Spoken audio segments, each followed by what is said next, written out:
So I got an email the other day from a student and a friend of the podcast, Odonni. You remember her from the depression and the suicide podcasts, among other topics, I think. And she asked if she could come on the show and ask yours truly, me, a bunch of questions about the podcast. And I actually don't really know what she's going to be asking me, but she's going to be asking me a bunch of questions. And she wanted to share these questions and these answers with you, the listeners. This is the Psychology in Seattle podcast. I'm your host, Dr. Kirk Honda. I am a therapist and a professor. So, Odonni, introduce yourself to podcast land once again, because you've been on the podcast before. Yeah, hi. This is Odonni Palmer. Thank you, Kirk, for having me on again and getting to turn the tables on you. So I am a student in the Couple and Family Therapy program at Antioch. Just finished up my last class. Whoa. Last quarter. Yeah. And so you just have to finish your internship, right? Just have to finish my internship, and I'm still kind of nailing that down, being kind of picky about it. Okay. So that's where I'm at. I'm also a fellow musician and creative person and cat lover. A blogger and advocate for depression and suicide awareness. Yes. Mm-hmm. So what's the first question? My burning question for you is, I actually discovered psychology in Seattle before I was a student at Antioch and didn't realize that you were faculty there. Oh, really? Yes. And so... Bizarre. Yeah, it was very cool, and I was very excited and very starstruck. But so I'm just curious how psychology in Seattle started. At the time, you were not the chair of CFT program. Yeah. Just wherever you want to start with that, I'm just curious how it started, when it started. Yeah. Well, I wasn't even teaching at Antioch at the time. I've taken 2 breaks. As soon as I graduated in 97, I started teaching at Antioch, and I took 2 breaks and I didn't think of them as breaks. I thought that was it. I quit teaching because it's a lot of stress, and you don't get paid that much. And so you have to really love it. And so there were times when I started not loving it so much, or I don't know, just the stress. And so this was during my second break. And so I was, I think, really craving that teaching outlet. And because all I was doing was being a therapist, I had a private practice, and I had, 20, 25 clients a week. And when you're in private practice and you have a full practice and it's going well, as it was for me in 2008, this is before the financial meltdown. Mm-hmm. But you actually have a lot of free time. Typically private practices are 25, 30 sessions, and there's not a lot of paperwork, contrary to what a lot of people think. In private practice, there's hardly any paperwork at all. A lot of high-functioning clients, as they call them. And so I just had all this free time. And I worked from home, so I didn't have a commute, so that provided a whole other slew of free time. And again, I had this itch to teach, and I was really getting into podcasts, listening to them. There were hardly any podcasts at that time. Mm-hmm. There were very few Now there's just too many podcasts, too many good ones to listen to. Mm-hmm. Back then, I don't even think This American Life was a podcast at that point. There were science podcasts I listened to, and like 1 or 2 comedy podcasts. I mean, the podcasts I listened to in 2008, they could have been like super shitty, and I would still listen to them because I just really loved that format. Mm-hmm.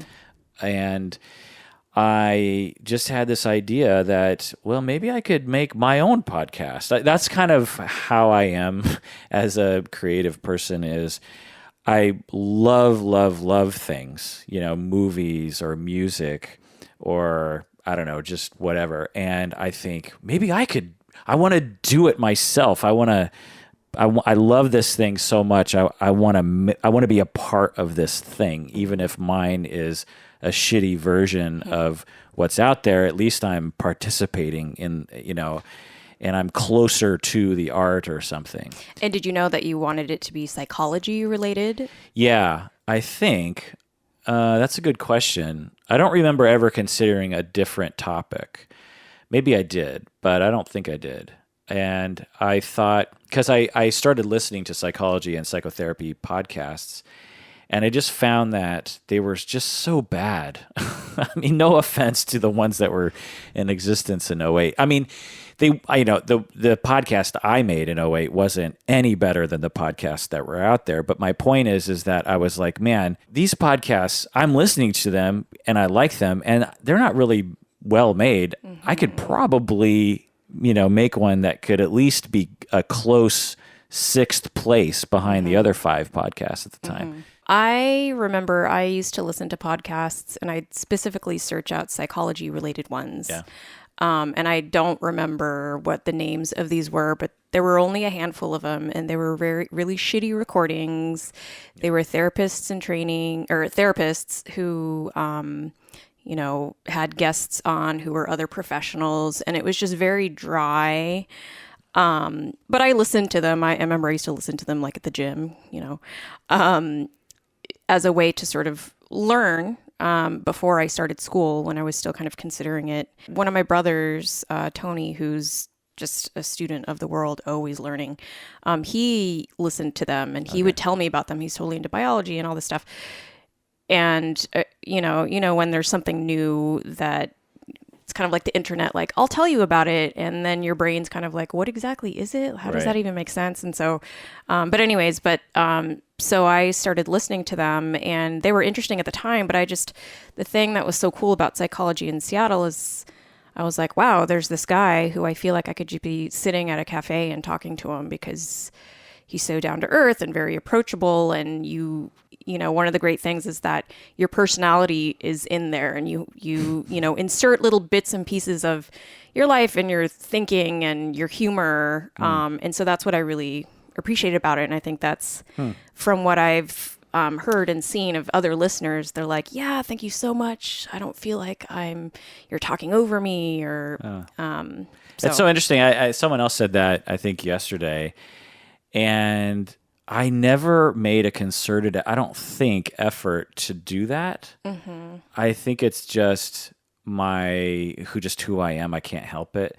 Plus, after the first few, tens of episodes, I don't think I did that as much, because I was so nervous. I didn't know what to say, and I wanted to be as private as possible, even just with my own humor or something. And then, at least I think that's the case. And then over time, I've just loosened up, essentially. Yeah. Yeah. And I think it's just the number one reason why I do the podcast is it's fun to have conversations with people. I was talking with Rebecca Bloom, whom you might remember from, she's an art therapist. And she I don't know if I should say this. I don't know if she wants me to say this, but, she's got a busy life. She's a professional, a mother and a wife, and, she's got all these things to do. And socializing isn't, it gets lost in the shuffle of priorities. And podcasting is this really concentrated social hour for her, in which we get to talk about something interesting and, joke around. And, before, Rebecca and I would go to lunch, like once every 2 or 3 months, we'd go to lunch and talk for a couple hours. And now we just do podcasts and talk for a couple hours. And for me, it's the same thing. It's just this great opportunity to sit down with someone like yourself, Odonni, and have like a concentrated conversation where you're really listening to each other, Because when you're over lunch, it's like you're kind of distracted. But when you're doing a podcast, you have to really listen, because people are listening to the conversation, Right. Do you ever find yourself, though, because, it's human to kind of zone out during podcasts and realize, like, they've been talking for a few minutes and I don't really know what they just said. Well, that doesn't usually happen, because I'm usually the one talking for a long time, and everyone else, like yourself, is just sort of chiming in every now and then. So it's not, but yeah, absolutely. Especially in the beginning, when I made the podcast at the beginning, because there's so many things to think about as a broadcaster, essentially. You have to think about what you're saying. You have to think about the pacing, the way you're talking, whether or not it's recording. You might see me, Odonni, keep looking back at the computer to make sure that the levels are okay and that the computer hasn't crashed, which happens sometimes. I have to pay attention to you. I have to be empathetic to you. I have to think about all the listeners. And we have, thousands of people listening, and there's different types of listeners. Some people want to hear this sort of thing. Some people want to hear this. Some people like swearing. Some people don't like swearing. And I have to keep my face like pressed up against the microphone. I have to think about whether or not you're into the microphone. I have to think about our headphones and the levels. And there's just so many things to think about. And in the beginning, all those things basically meant that I couldn't really listen to people when they were talking, because as they were talking, I was reviewing all these checklists. Right. After, I don't know what episode number we're at right now, like 400 or something, 500. It's now just so much second nature but it's been 8 years. I've been doing this thing for 8 years. You do something for 8 years, that's going to become second nature to you. Yeah, I mean, you got your arm like slung over the mic stand. I look comfortable. You look very comfortable. Yeah, and I am. Honestly, I am. And in the beginning, I was sweating bullets. Just like terrified. Yeah. And couldn't think straight. Couldn't put a sentence together. Wow. I used to edit the podcast heavily. There were episodes that I probably only used 20% of what was said, because so much of what I was doing and what other people were doing, but particularly me, was just like unusable. Just a lot of ums and a lot of broken sentences and a lot of just stupidity would come out of my mouth. And now I can just, I don't know, I'm just way more comfortable, essentially. But let me ask you, Odonni. Oh, geez. Okay. Why don't you have a podcast? That's a great question. Because I know you have similar creative energies and you have similar advocacy desires, and you've done similar things like blogging and stuff. And so why don't you have your own podcast? That's a great question. It's funny. After I did the depression podcast with you, my brother Tony, who is the same one who got me into podcasts, was super excited about it. And he's like, you should totally have your own podcast and da-da-da-da. And I appreciate how excited he gets about things. And I was like, yeah, I totally should. But then I'm like, oh my gosh, it's a big responsibility, and it's a big chunk of your time, and there's the technical aspect of it, and there's money that you invest in the equipment and such. But I've been thinking about starting a podcast, but it would be focused on creativity and the creative process. And so you're kind of the first person that I'm sort of interviewing. Sure. Well, you could use this in when you start it up. Freaking awesome. Thank you. Appreciate that. So you can talk to artists and musicians. Anyone. Like, I even want to talk to my brother Tony, because he's a computer programmer, and there's a lot of creativity that goes into that. And I think just you can't escape creativity. Yeah. What are you going to call it? I have no idea. Odonni's Creations. Creations with Odonni. It's just such a great name. Look, a name like Kirk Honda, Dr. Kirk Honda. You know what I mean? It sounds very official. It does? I just always thought it sounded like a stage name. Really? Yeah. It's like, people have come to me and said, okay, yeah, what's your real name? Really? Oh, yeah. But Odonni, it's like Oprah.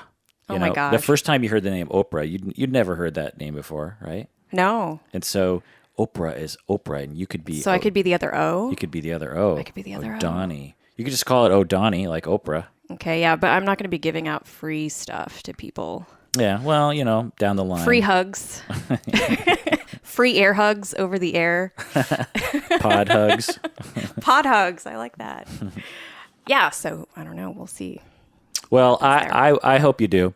Thank you. I will sometimes come across people like yourself and just think, why don't they have a podcast? I mean, it's not that hard. I mean, you're label, you listed off some of the barriers, and certainly those are issues. And it's not, it's not a small task, but it's not as hard as I think people think it is. Yeah. Like, you're a musician, right?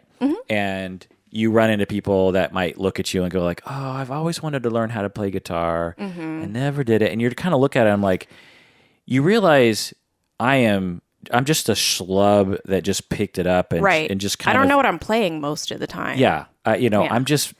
I'm just kind of messing around. Right. And you are like, maybe like 10 hours away from being as good as I am. Do you know what I mean? I don't know about your guitar skills, Odonni, but I'm terrible. No. Yeah, no. and so, it's with podcasts, it's the same thing, when people talk, and I'm just like, I don't think you realize, like, once you get, the inertia going, get over the inertia, it's actually not that hard, especially when you think about the fact that you can do it when you have the energy for it, Sure. If so you need 6 months off, you take 6 months off. No right. big deal. So that's actually, and I don't want to make this about my issues, but one of the big barriers that comes up for me is knowing that I have my ups and downs with depression and, going to school and have a job and being, it takes up a lot of energy, and I find myself with low energy a lot of times, and sometimes it's unexpected. And so I feel like, sometimes I have sort of like blogger's guilt because I'll go through spats of like not writing for a while, and I'm just like, well, I do it when I can, but I don't, for some reason in the podcast format, I feel like pressure to have content and be outputting. I think there's two kinds of podcasts. There's the kind like mine that, it's regular. It's at least once a week, if not 2 or 3, 4 times a week. And I dedicated myself early on to that model because my favorite podcasts were regular. Mm-hmm.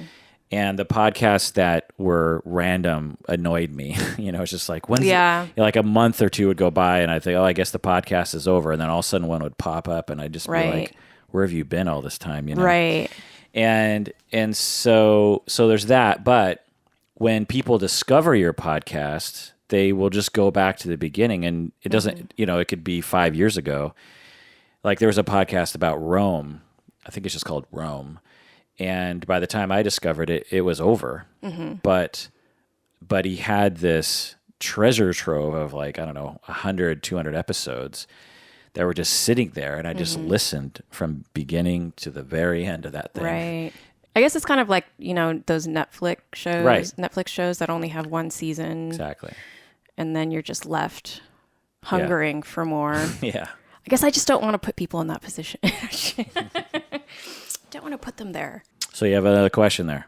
I do. I'm curious about, so specifically being a therapist, there's a lot of, so one of the courses in the program is ethics. Mm-hmm. And I know where this is going.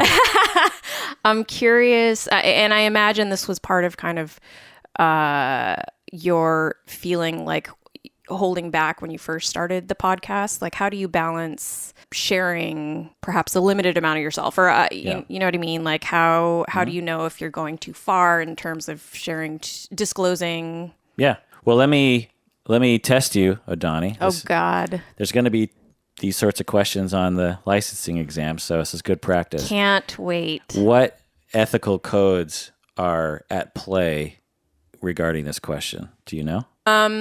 What ethical codes are at play? Yeah. I mean, I guess it just comes down to, the blanketed one I'm thinking of is basically wanting to keep your clients safe or Good.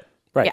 So, we want to be beneficial to our clients and we don't want to harm them. Right. So it's beneficence versus maleficence, I think is the word. I think that's a Angelina Jolie Disney movie. Yeah. It's also kind of like Milli Vanilli. Anyway. Malfeasance. You want to be good and not bad and to your clients. And so what sort of thing might I say on a podcast that would be harmful other than talking about them, which we'll get into in another second, but what might I do that might actually harm them on the podcast? Oh, geez. Now you're getting really specific. Yeah. I don't know. I guess I can't think of like something specific that you might say, but perhaps it has more to do with your position as a professional, as someone who's representing the field. Yeah. Yeah. Okay. Right. So that's a little bit more of a fuzzy area in terms of representing the field. And there are standards of practice in our field that, for instance, I remember reading once in ethics when I was in the 90s. And there was this example, and it really bothered me actually at the time. And it said, and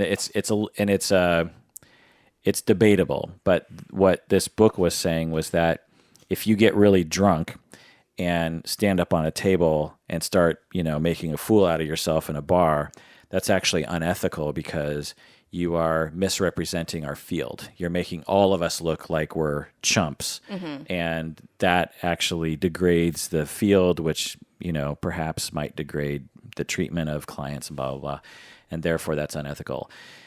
I don't agree with that. I feel like once you're off the clock, aside from a few certain instances, you're free to do whatever you want to. It's a free fucking country. And there's nothing illegal about getting drunk and standing up on a table and saying a bunch of stupid shit. You know what I mean? Right.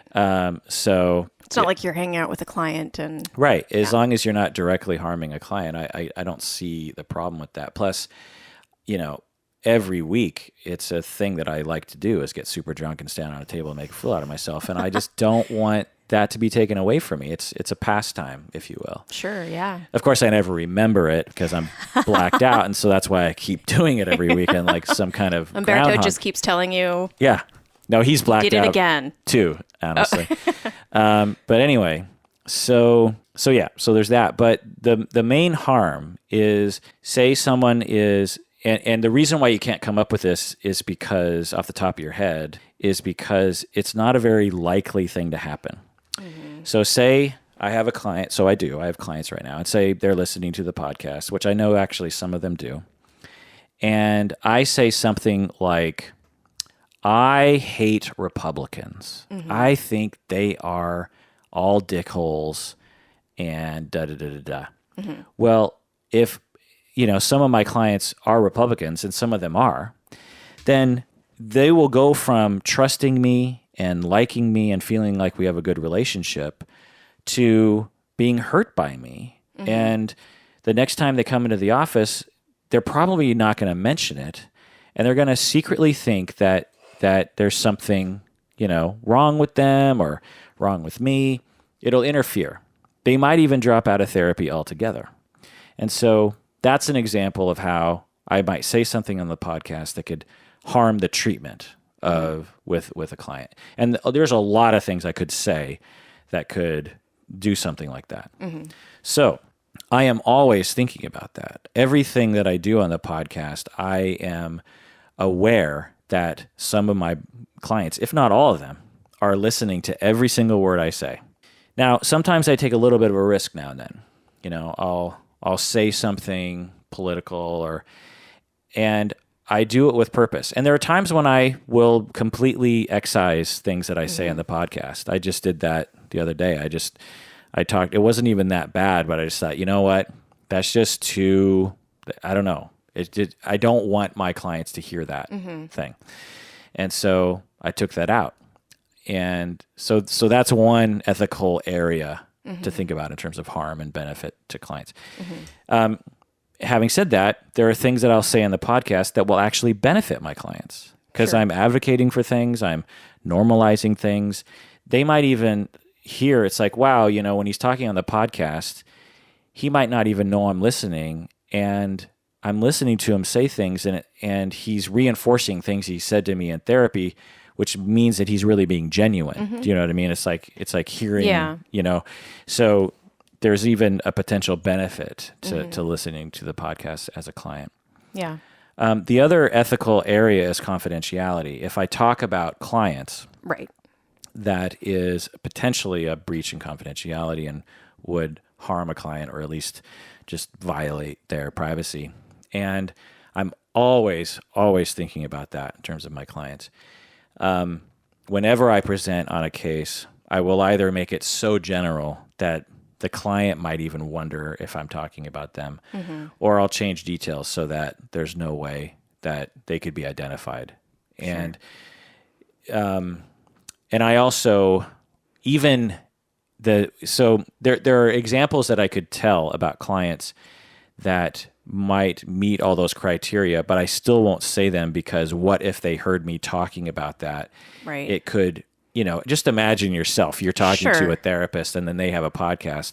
And even if you were like, I'm just trying to think of an example. It's like, yeah, I have this client who, this is completely fictional, but yeah, I have this client who was, sexually abused while she was at the beach by the lifeguard or something. Right. And it's completely fictional. I've never heard that any client say that to me, and she now is terrified of lakes or something. Well, if I thought that the client wasn't exactly super comfortable with me advertising that, even though I'm not identifying her and there's no way to know that that's the person, or, say I even changed the location, like, she says it happened in Minnesota, but I say it happened in Russia, Sure. and I change it to a man instead of a woman, or I change it from a lifeguard to a police officer or something, even then there are some people that I'm just guessing there's a chance that they would actually feel really hurt that I just broadcasted that out there. And so in those instances, I'll just err on the side of caution and won't say anything about that. Yeah. In the APA ethical codes, which are different from MFT codes, they actually specifically talk about this. And it's okay to break confidentiality. It's okay to talk about cases as long as it's in an educative or advocacy reason. You can't just talk about a case for no reason. There has to be a reason for it. And you can absolutely make a case that why I talk about cases on this podcast are for education and for advocacy. Just other kinds of things I think about are people will write in and will email me, and then I'll read their emails. Oh, sure. And I have to make judgment calls as to whether or not I should say their name on the podcast. And, or even read it at all. And you would think I would go back and forth with people and just be like, is it okay? But honestly, there are so many time-consuming things and things I forget. Like sometimes I just skip that step. And also I just figure, if you listen to the podcast, I read emails sometimes. And so if you're emailing me, it's unless you say specifically, don't read this, then there's a chance I'm going to read it. Plus, if it's personal, I'll either take out personal details or I will obviously not mention their name. Right. But I have made mistakes along these lines because it's just me recording, and sometimes I don't remember or I forget to edit something out. And some of my most terrible, mortifying moments of the podcast involved just that sort of thing, where someone emails me like right after I release an episode and they're like, what the fuck, dude? And I'll be like, what do you mean? What happened? And then I'm just so, apologetic and just, cause it's like, there's no point in harming a listener in that way. You know what I mean? And so do you just pull? So I'll just pull episodes, or I'll edit it and repost it or something, which I've done before. And now I feel much more buttoned up about that whole process, particularly because of something that happened within the last couple of years. And so I have all these notes everywhere and, just like err on the side of safety. Just don't mention their name. I mean, the reason why I mention people's names is because when I write into a podcast, I want them to read my name, God damn it. It's my real name. Yeah, it's not a stage name. I want, it's a little bit of recognition of just like, oh my God, they said my name on the podcast. Right. That's the only reason why I do it. Like, what do I care about someone named Jennifer in Minnesota? Have you ever had someone who's like, hey, I know that was my letter. How come you didn't read my name? Yes. Really? Yeah. I mean, not angry, but just like... like, what gives, dude? Yeah. Just kind of like, you could have said my name. That would have been okay. Right. Like a lot of other podcasts, they'll say like, Jennifer Anderson from Minnesota, they'll say the whole thing. But those are emails having to do with not the kind of emails that I get. You know what I mean? Right. Do you ever, because you said that some of your clients do listen to the podcast and they do, does the podcast or any content on any of the episodes ever come up in your sessions with clients? Yes, actually, yeah. Some of my clients will say, so I was listening to your episode about blah, blah, and, I just want to talk about that or something. Or they'll say, you should do a podcast about what we're talking about right now. You're like, I will make note of that. Yeah, exactly. So that brings me to another question is how do you come up with the content? I mean, I imagine listeners will suggest things, Yeah. perhaps your colleagues and friends in conversation. You'll be like, oh, that'd be great. Yeah. But do you have like a library of like, these are some ideas that I have? Yeah, I have 8 years of ideas, and I'm a brainstormer, you know. Something will occur to me, and I'll be like jogging or something, and I'll take out my phone and like send myself an email, like do an episode on this, you know. You know, it's sort of like when you're high and you're just like, the world is flat, you know what I mean? Or everyone is connected, you know, you just have these inspirations and you know, so I have just pages and pages. But more recently, since I started doing Patreon, I've just been focusing on the patrons in terms of what they request, because they're pretty active as listeners and will email frequently. You're a patron of the podcast, I think. Yeah. Thank you very much, Odonni. And I always feel bad. Like, anyway, I won't go down that road, but Now I want to know. well, to have people that I know pay money to be a patron of the podcast, it just, I don't know, it just feels just, I don't know. It's like we're supporters too, man. It's all guilt, you know. So if you have a podcast, I'll absolutely become a patron of that podcast. Just to let you know. But anyway, so the patrons are a major, fuel for the topics, but also I've just learned over time what my listeners want to hear, and they are not what I would have intuited when I first started this podcast. Like what? Like, people want to hear me talk I just finished an episode last night after a month of doing a rabbit hole about histrionic personality disorder. I did that because I came across some literature on histrionics, some literature on the history. And I was like, whoa, I didn't know that. And then so I just gathered, hundreds of sources, and then started taking notes and, started piecing it all together. And then I reflected on my own histrionic clients and even in my personal life, and just started piecing. And so that took literally like 3 or 4 weeks of, just hours, like just a whole Sunday. That's all I would do, or a whole Wednesday night, And I know that the listeners really love that, because when I have, so the first time I ever, so this is a little bit of, this might help, is I thought, just from my own perspective, no one would want to hear me talking by myself. I just figured there's no way people want to hear Kirk. I hate it when people refer to themselves to the third person. I figured no one would want to hear me talk by myself. That was just like, that's never happening. That's narcissistic. So you never thought of the podcast as just you talking. You always thought of it with like a sidekick partner or someone. Right. Okay. Or a crowd. I mean, in the beginning, it was me, Lita, and Umberto, and I considered myself to be, like the Dr. Drew, and then at the Adam Corolla is Lita and Umberto. And, when you think about Loveline, Drew was important, but really Adam Corolla was more important. He kept things moving. He was funny. And right. Without, you could have had Loveline without Dr. Drew, but you could not have it without Adam Corolla. Yeah. And so that's how I saw it. It's like, I'm just the boring, clinician. You need people that are exciting, And then, I don't know, it's probably like 6 years ago or something, I did a deep dive on the psychodynamic analysis of the, what do they call those tapes?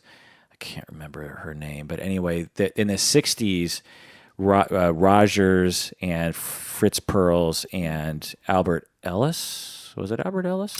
Oh, were they interviewed? Yeah, they all interviewed the same client. Woman, yeah. Man, was it Ellis? It was Rogers, Pearls, and I think it was Ellis. Okay, yeah. And they each did their own version of therapy, and it's just fascinating to watch this. It's also fascinating to learn the history after that point, because Didn't she stay in touch with one of the therapists? so she chose Fritz Pearls as her therapist, but she wished it. But then 20 years later or something, she wrote that she wished she had chose Rogers, which is just total vindication for most therapists, because everyone loves Rogers, and Fritz Pearls is not well loved. There are people that respect him, but even Gestalt people don't like the way that Pearls was a therapist. And so, because he was such a dick. I mean, he was a jerk to people, and there's a place for that kind of therapy. But anyway, the point is that I did a deep dive on that, and I thought,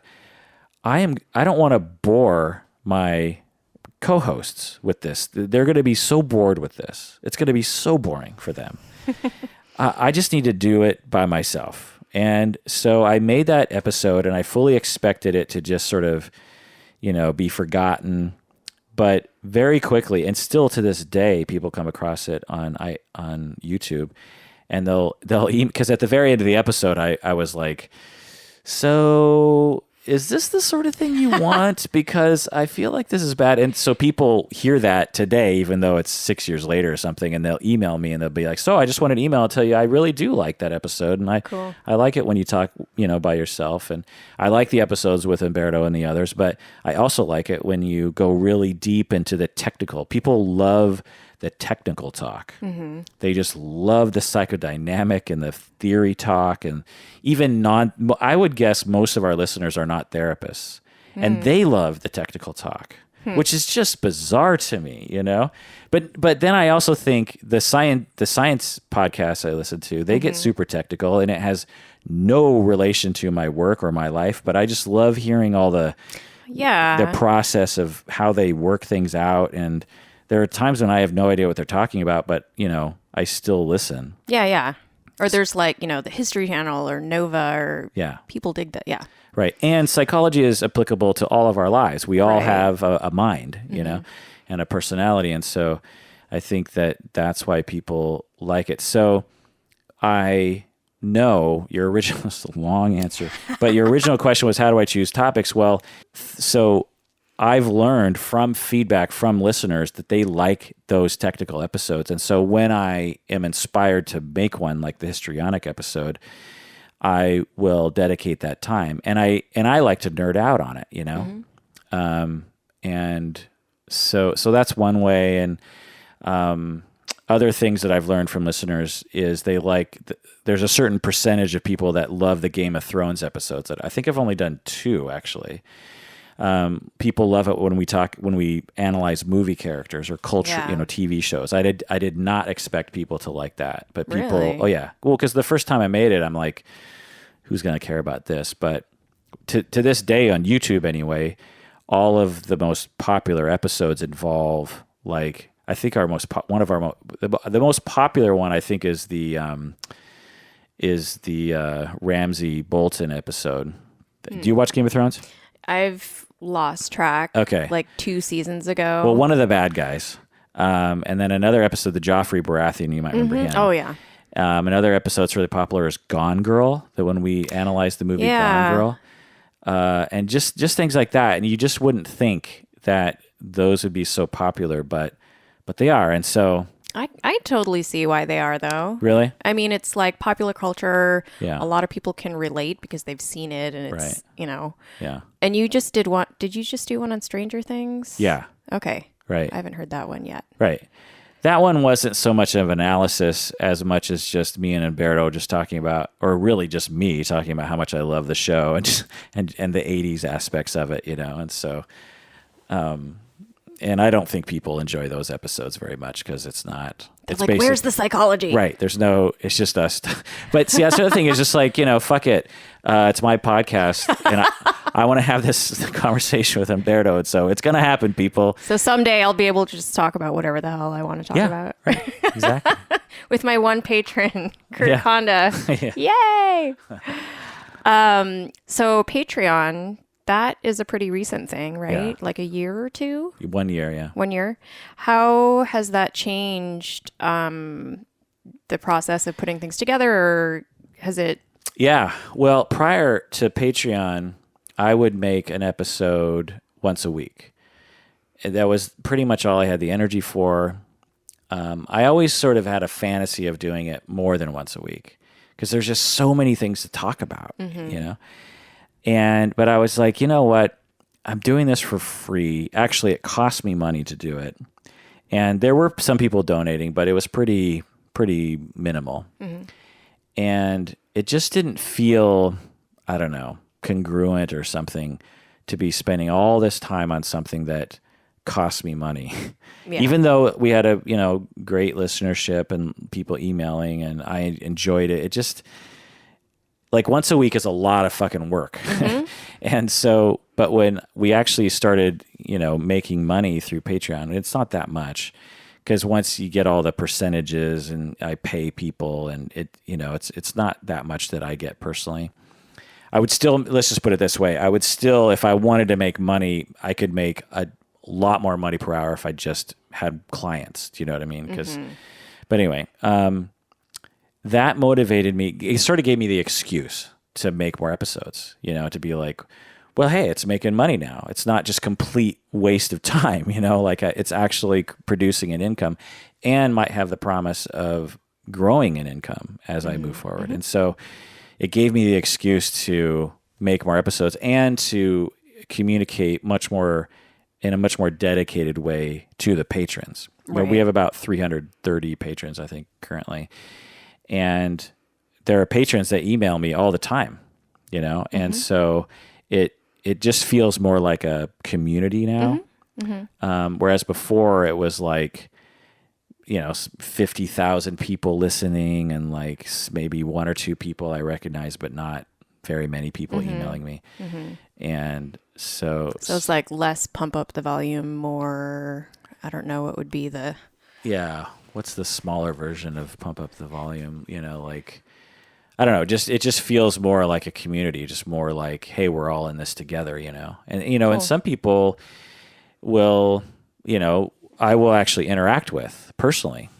They'll call me for consultation or the one listener, she sends me audio files. She'll just record an audio file and like email it to me and go like, listen to this. I'm just going to talk at you for a little bit. You know what I mean? And, so I have, honest to goodness relationships with many of the patrons, and it feels better that way. I like having it being a smaller community. 50,000 people, it's like, who are, it's not a huge crowd, but it's like, that's a lot of people. But 330, it's much more easier to kind of wrap my mind around. Having said that, I wish it was more like 700 or 1,000, honestly. Sure. In terms of the income, but because then I could, really dedicate my time to this sort of thing. So, but actually in 2 weeks, I think I'm going to find out. Have you been hearing ads on the podcast? No, because you're a patron, so you don't hear the ads, but we recently added advertisements to the non-patron feed. And I don't know how much money that's going to make. And I find out, I think, in 2 weeks. Oh, wow. Because it needs a bunch of data to like figure out how many hits and how many listen, And so it could be either zero money, which is, possible, which is kind of what I'm preparing myself for, or it could be a lot. I just don't know what is going to happen. And so once I find that out, if it is a lot, I might really be able to dedicate even more time to making each episode very in depth, which I think would be really exciting. Yeah. And then how would that impact? Because I mean, you're a busy man. Yeah, I am. You teach, you're chair. Yeah. You my practice. Have a practice. You have a social life. Yeah. I'm just very curious how you balance all of that, and how do you, is your calendar just packed with? Yeah, my calendar is packed, but I like it that way. I don't watch TV very much. I watch sports. I watch the Huskies and the Seahawks, but I record it and I skip the commercials, and I also skip the offense of the other team. I mainly like watching my own team's offense drives. So so I'm always trying to optimize time. And that's something that I've always been like, I think. And so, yeah, so that's part of it. But another part of it is with more time in the podcast, I'm actually cutting back on my private practice, because that's the only thing in my life that actually I could reduce. Okay. I can't reduce my responsibilities at the university. There's no way that can happen. And I can't reduce, my social life really, and I can't reduce my family and friends kind of situations. And so my practice is actually the smallest it's ever been right now. Wow. Yeah. Are you still making music, or you were in a band, right? Oh, well, that's another thing I sort of cut out, was a full-time band, action where you're practicing once or twice a week and playing once a month. Like, I don't do that anymore either. But I cut that out a long time ago because I just didn't have the time. Plus, the drummer in my band moved back to Mexico, and I'm very particular about the people in my band, and it's really hard to find this sort of drummer that I like. And so I just sort of gave up at that point. Right now, I'm playing music with this other singer-songwriter, and we sing at Pike Place Market and stuff. Cool. And we just sing like Beatles songs and stuff, and it's fun. But we don't play that often, and we don't practice that often. We used to practice every week, but we don't do that anymore. Yeah. So that's where it comes out, is my practice for the most part. Another thing is that I don't know if you know this, Odonni, but I am actually appointing someone to be program director, and then I'm stepping down. No. Yeah, Jennifer Samson. Do you know her? Oh my, yes. Yeah. So she's, a professor at Antioch, and she's associate chair right now. So she's like vice chair. And then in July, I'm going to make her chair of the program. And I've already laid it all out. That's super cool. Yeah. She's actually the person that I'm hoping to intern with. Oh, great. At the Hoarding Project. Yeah. In Tacoma. Awesome. And I think she's going to be great. And I have been chair, I will have been chair basically for 2 years, but I was kind of like vice chair for 5 years prior to that. It's just been a lot of leadership and a lot of meetings and a lot of marketing, a lot of report writing, a lot of outcomes, a lot of accreditation stuff. And I'm ready for someone else to do all those things. And Dr. Samson is totally capable of that. I mean, she's such an administrator on her own. She created the Hoarding Project, which is perhaps the first and currently biggest hoarding disorder organization in the world. And she just started that on her own because she wanted to, and she's young too. I think she's in her 30s. And so she's a born administrator, and she's really looking forward to being chair. Very cool. And she has a lot of energy, and she has a lot of ideas. And so that's more just me kind of being burnt out on being program director. But it will also mean I'll have more time for things like the podcast or whatever else I can do. If you could do the podcast full time or mostly, spend a lot of your time on it, is that something you'd want to do? Yeah. I mean, at this point in my career, I get a tremendous amount of professional satisfaction from the podcast.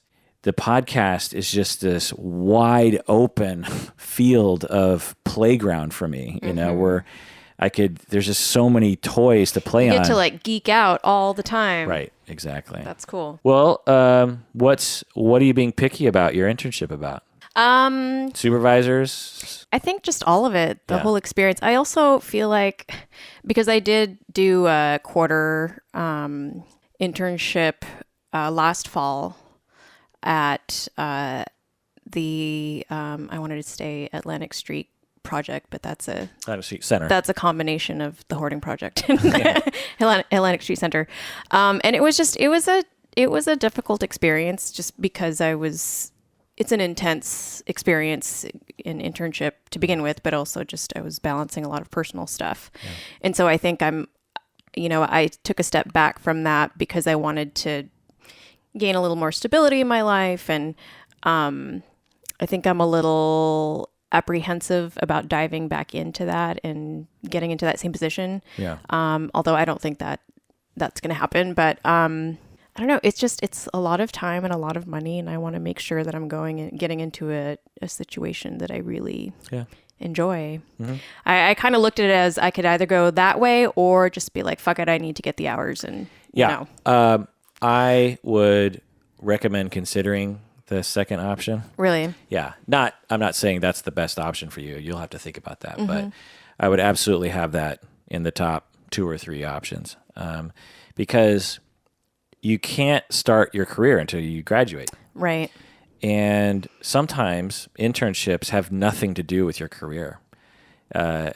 Many people put a lot of sort of meaning into their internship. Like, well, what if I choose the wrong internship and it's the wrong population and my supervisor isn't the right supervisor? And it's just like, in the scheme of your career, it's, if it's terrible, it doesn't matter, because once you graduate, you're going to have a lot of supervisors. You're going to have a lot of different experiences. You'll have opportunities to work in all sorts of places and quit and work somewhere else. And so, yeah. And it's a learning process regardless of what absolutely. Your experience is. So. Absolutely. Yeah. I mean, say your internship is worthless, which happens sometimes. That does not set you back at all. I mean, in the grand scheme of your career, so to me, wouldn't it be great to start earning money? Yes. And you can't do that until you graduate. And and when you graduate, so many different things, opportunities open up, that aren't opportunities for internship. So there's nothing wrong with looking for a great internship. By all means, do that. But at the same time, if that doesn't work out, then I would recommend considering just getting. That's my second plan of attack. Yeah. Yeah, I mean, I guess just in general, when people think of creative process, they think of like being artists, or, you're manually sculpting something or writing a song. And I know that as a musician, you have experience with that, but making a podcast or even coming up with a curriculum, being a teacher a lot, you have to use creativity. So I guess I'm just curious how you use creativity in your life, what that looks like. The main thing I have realized with and you're, wise to know that being a teacher is at least being a good teacher is very much a creative process. It all has to do with empathy for your audience. And I mean real empathy. Like, as you're creating something, you're actually putting yourself in the shoes of the audience and wondering and imagining what it would feel like to be them as you present what you're presenting to them. So whether that's the podcast or teaching or even being a therapist, all of these things involve that, and I find that a lot of people don't approach these things from that angle. They approach teaching like for instance, when you give students an opportunity to do a presentation, and this always drives me crazy. I totally understand it because it's so universal, but it drives me crazy. I'll say, okay, students, I want you to do a presentation at the end of the quarter, and you'll have 10, 15 minutes or something. Well, inevitably, 99% of the students will say, okay, the goal here is to seem smart. I have to prove to everyone that I'm smart and I'm not dumb. And I have all these things to say, and I've done all my research, and I'm going to and now they wouldn't say this consciously, but that is clearly their goal, because I give them 15 minutes and I say, you don't have to use all 15. In fact, I might recommend using 7, because effective TED Talks, for instance, are short. They don't go to the full length. Everyone always goes 15 or over, 1. And then 2, they will, and this isn't a hack on Antioch students. This is just people in general. Do you know what I mean? They will cram too much information onto the slides. They will just kind of rattle off the information as quickly as possible. they're trying to answer every question. You know what I mean? There's little interaction, if at all, any interaction. Yeah. There's almost no back and forth with the audience. And what I've learned over time, and that's how I approached teaching in the beginning too. That's absolutely how I approached it. What I've learned over time, how the students and perhaps the podcast listeners have taught me, is that is not what you want. Plus, as a student, I went back to graduate school and I had a wide variety of instructors, and I would sit there and I would, as a fellow professor, I would evaluate how they were teaching me, and there were some instructors that I loved, and there were some instructors that I hated. And I was always like, one of the first things I would think of was not what the information they were telling me, but the way they were teaching. And I was just like, oh, I do that to people sometimes. I am never going to do that again. Do you know what I mean? Like information overload? Yeah, there's so many different things that I'm sure you could list in terms of what are annoying about, some teachers. I mean, I think one big thing is that some teachers are just not excited about what they're teaching. Right. Exactly. So you want liveliness. And the thing that I've learned over the years is being a teacher is you're essentially a performer. That's your first job, is how to perform. You're essentially an actor or an improv actor or something, or an entertainer or a clown. You're one of those kinds of performers. Right. Secondary to that is you're teaching something to somebody. Because if you do it the other way around, you're just imparting knowledge, and they can read that in a book. Right. They could watch a video. You're trying to keep them awake. So that's another thing that really that was like trial by fire, was as an adjunct for so many years, you get stuck with the bad shift of 7 p.m. to 10 p.m. At Antioch University, when you teach a class, you teach it once per week for 3 hours. So, normally at universities, it's like 1 hour every other day or something. Because we're geared towards the working student, adults, we make it more convenient. So it's like if you have a class, it's just Tuesday nights, and it's from 7 p.m. to 10 p.m. A lot of people, their bedtimes. As a student, that's rough. I can only imagine as a teacher. Right. And people start falling asleep. They start nodding off. And on a good day, and let alone at 9:30 at night. And some people will have been taking classes since noon, and I'm trying to keep them awake at 9:30. Well, you learn quick that there are things that put people to sleep, and there are things that keep people awake. And the students taught me that. Have you ever taught a class before? I haven't. Have you spoke in front of like a small crowd of people? I mean, aside from giving a presentation. Yeah, maybe.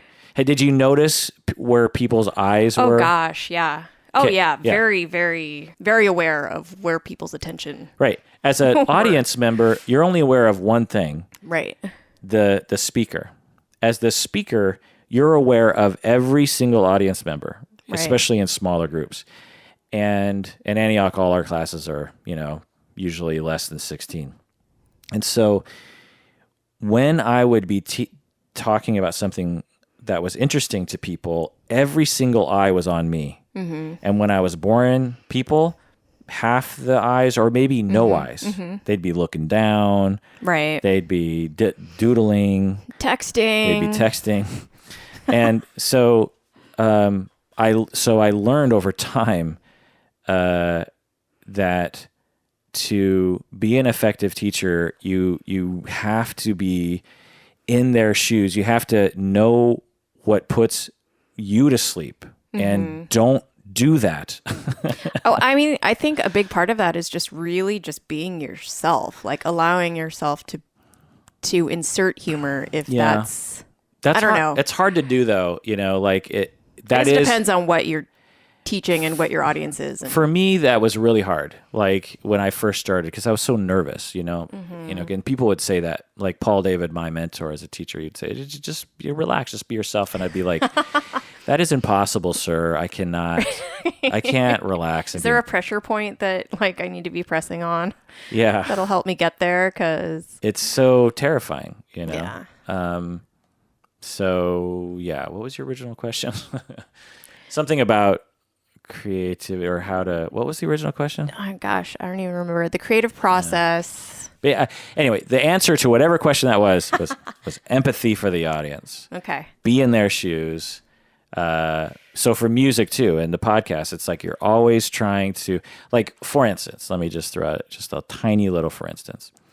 When I listen to podcasts and there's a block of silence, let's just try that right now. So I'm going to count to like just 4 seconds. Okay. So don't say anything.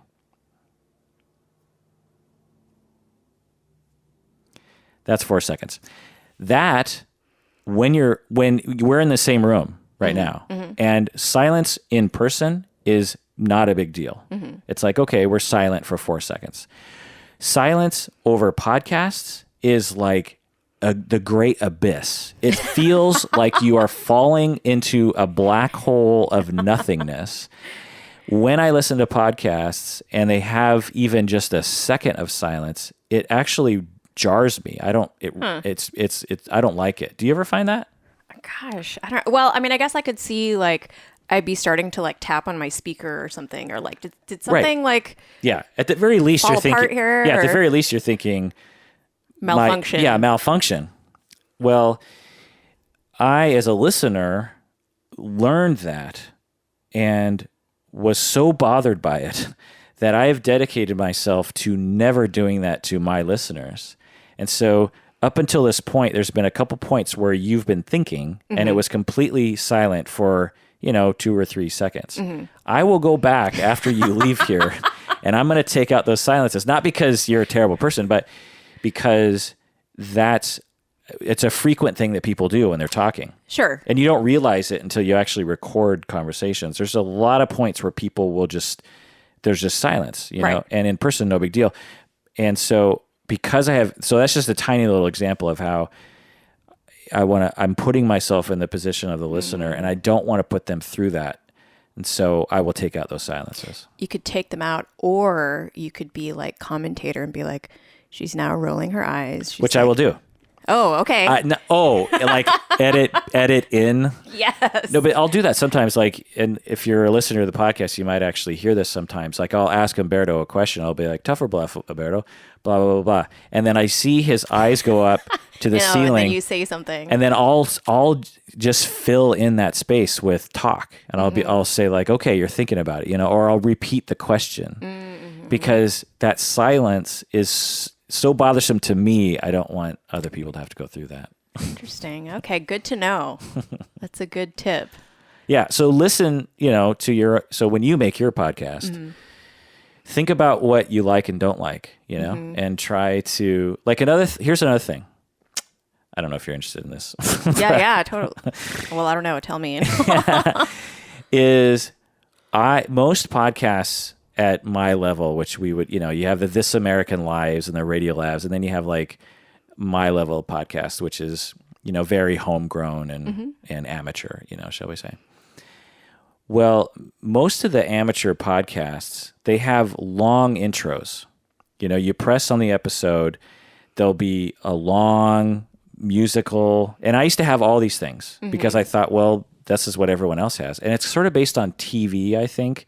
When you press play on a TV show, it's rare that it just sort of starts, there's usually like some kind of like 60 minutes, anyway, the point is there would, a lot of these podcasts, there'll be like a song and then there'll be like a common intro that's in every episode, like today's podcast is, and now we're going to say hello to our host, Dr. So-and-so, and then once the host starts talking, it's another few minutes before the content begins. Yeah, that's true.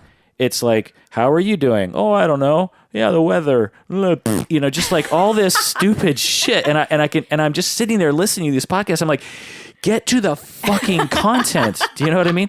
And is that why you just dive in? You're just yes. like, hi, listeners. Yes. So I used to have music and I used to have that banter, and now, it just drives me so crazy. That's so that funny. now I just start the content. Yeah. Like the first second there is nothing. Now there's ads for the non-premium people.